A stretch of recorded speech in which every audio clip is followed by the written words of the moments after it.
Hi everyone, it's Melissa. I go by Stitching Liz here on YouTube and also over on Instagram. It would mean so much to me if you would follow me in both places. Thank you so much for joining me. Welcome back if you've been here before, and welcome if you're new. Today we're talking about cross stitch do's and don'ts. So let's get started.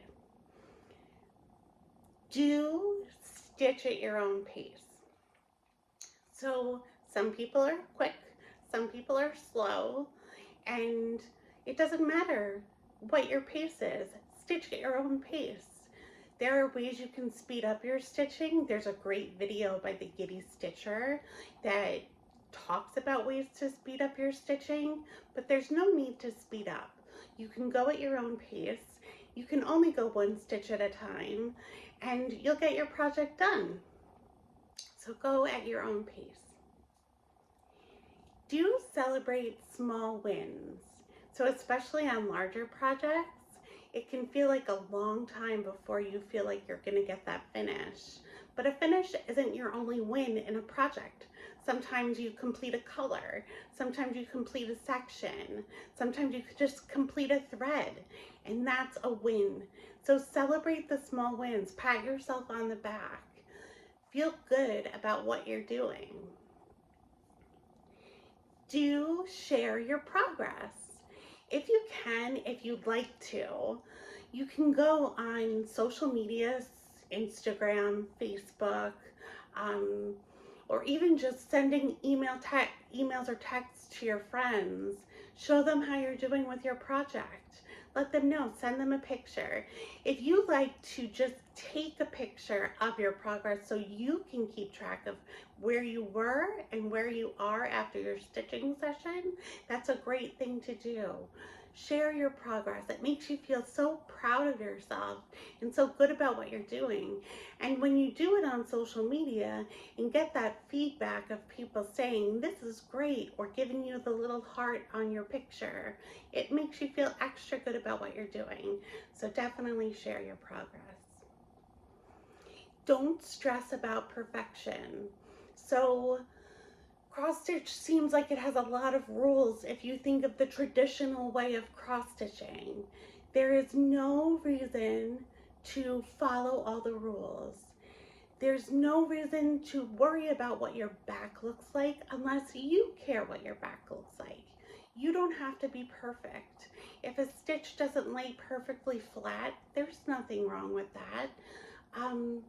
You are the one who is judging your work, and so make yourself happy and don't worry about everything being exactly the way it should be. Just don't worry about perfection. Don't compare your work to others. So there's a lot of floss tubers out there. Sometimes you stitch with a friend or a group, and you can compare if you're slower or faster, or what their size of their project is, what they're stitching on, how big their stash is, what they like to stitch, what you like to stitch. Comparing yourself to others is a way of deluding yourself. It makes you think that you're not good enough. And your stitching is your process. So if you don't compare yourself to others and just focus on your own process, then you'll be much happier with your stitching. Don't force yourself to finish a project. So sometimes we start something with really good intentions. We think we're gonna love it, or we started it a long time ago and at the time we liked it, but we no longer are stitching in that style anymore. You don't have to feel pressure to finish a project. You're allowed to let it go. So let yourself have the grace of saying, this just isn't for me anymore, and I'm gonna let it go. And you can donate it to a friend, you can frog out the stitches and keep the fabric. You can just throw it in the garbage if you want. You don't have to stitch that project and finish it. Don't stitch when you're exhausted. Sometimes we can force ourselves to stitch because it's part of our routine. And sometimes we're just too tired to stitch. And when you stitch while you're exhausted, there's a higher chance that you'll make a mistake, and it won't be as enjoyable if you're forcing yourself to do it through a very sleepy time. So give yourself a chance to just rest, and don't worry about making mistakes if you don't stitch while you're exhausted. Do create a cozy stitching spot. So if you have the luxury of making one spot in your house your stitchy spot, that's great. I personally stitch in a couple of spots in my house, but I always try and make myself feel cozy when I'm stitching. So whether that's putting on a cozy sweater or putting on a cozy blanket, listening to something that calms you down or that you enjoy, or watching Flosstube while you stitch, lighting a candle while you stitch. If you have good lighting in the area, that would be really good for your stitching area. It would make it easier to stitch. There are lots of ways to make yourself feel cozy while you're stitching. Maybe you can be in a comfy chair, or you can put your legs up while you're stitching, depending on how you stitch. So make yourself cozy, have a cozy stitching spot so that you can relax while you stitch. Do try stitching with a friend or a group. If you have the honor of having a stitchy friend, a stitchy buddy, and you can meet up with them in person to stitch, it's a wonderful experience. I've just had this experience recently, and it is life-changing.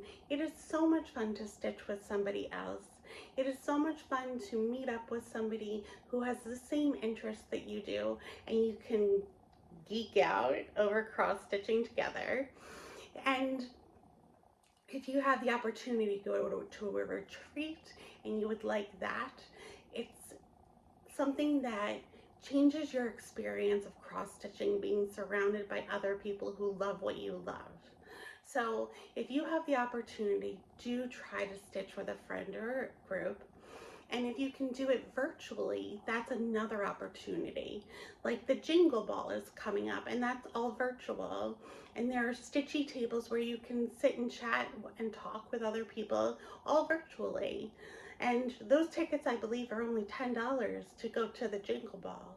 So definitely try to stitch with a friend or group. Don't worry about time. Cross-stitching is by nature a slow process. So there's no reason to worry about how long it takes you to finish a project and how long you've been working on a project.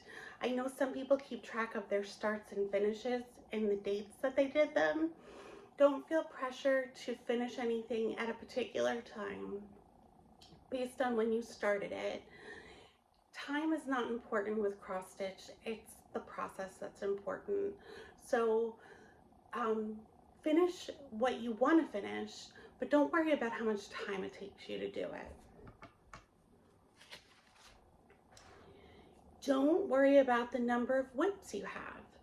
So you could be a monogamous stitcher and have one whip, and that can make you comfortable, or you can have 100 whips and really enjoy picking between the 100 whips that you have and stitching something different every day, and that's what makes you comfortable.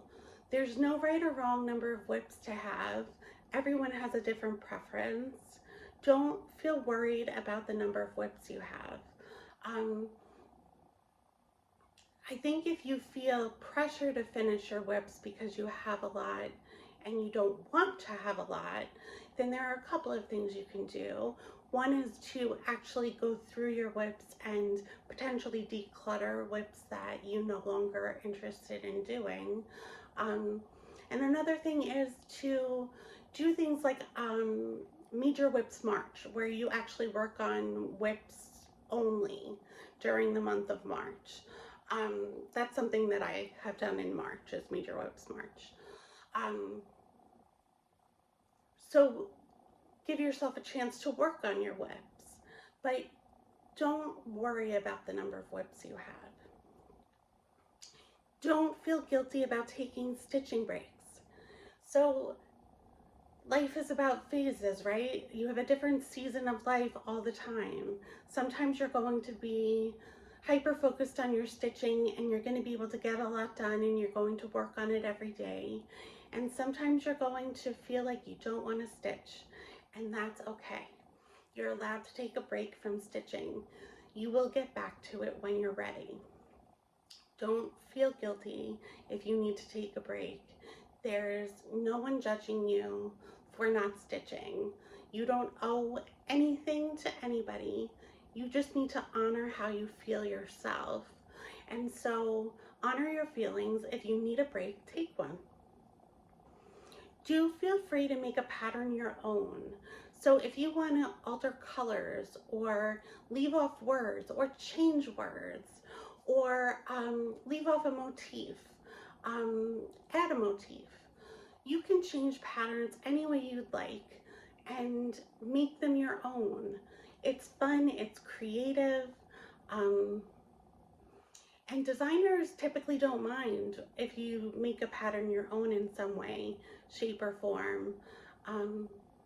So do that if it makes you happy, to try something different and change it up to make the pattern more your own.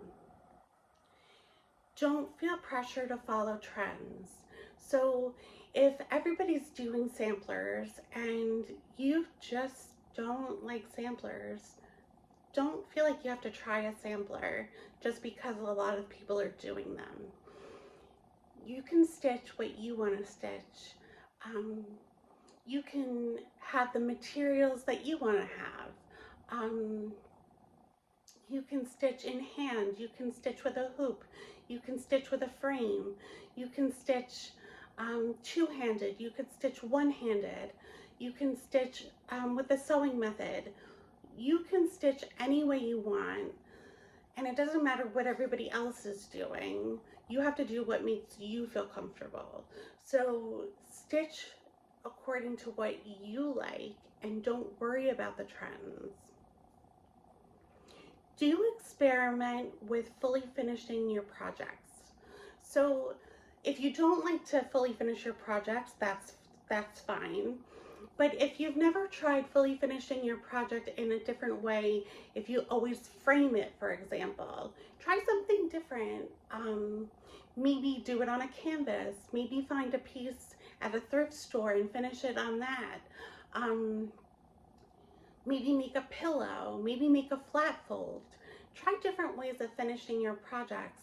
It makes you feel creative, and it gives you opportunities to display your work in different ways if you want to display it. Now, if you don't want to fully finish your projects, I totally understand. I have an under the bed box myself. So don't worry about that. But if you do want to try fully finishing your objects, a frame isn't the only way to do it. So give some other ways a try if you'd like. Don't judge yourself for the size of your stash. So some people have a small stash, some people kit up one project at a time, and some people have a large stash of charts, of threads, of fabric, or any of those multiples. Some people have a variety of different notions that they keep. Your stash is your business, and your budget is your business. So whatever size stash you have, don't judge yourself based on it. There's nothing wrong with having a large stash, and there's nothing wrong with having a small stash. You just have to do what's right for you, what makes sense for you, and your budget and your space that's available to you. So don't worry about the size of your stash. And finally, Do enjoy the process. Do whatever it takes to make cross-stitching something you enjoy and something that you want to do just for you. Whatever it takes to do that, make it your own. Make it your process. Don't worry about anything that takes away from your enjoyment of the process. Do what you can to enjoy it. That's what this is about. It's a practice, it's a hobby, and your free time is precious. So if you're using your free time to cross stitch, just relax and enjoy it. So I hope these do's and don'ts have helped you think of some different ways that you can enjoy your cross stitch a little bit more. And I hope that you have a great week and take care. Thanks so much for joining me. Bye-bye.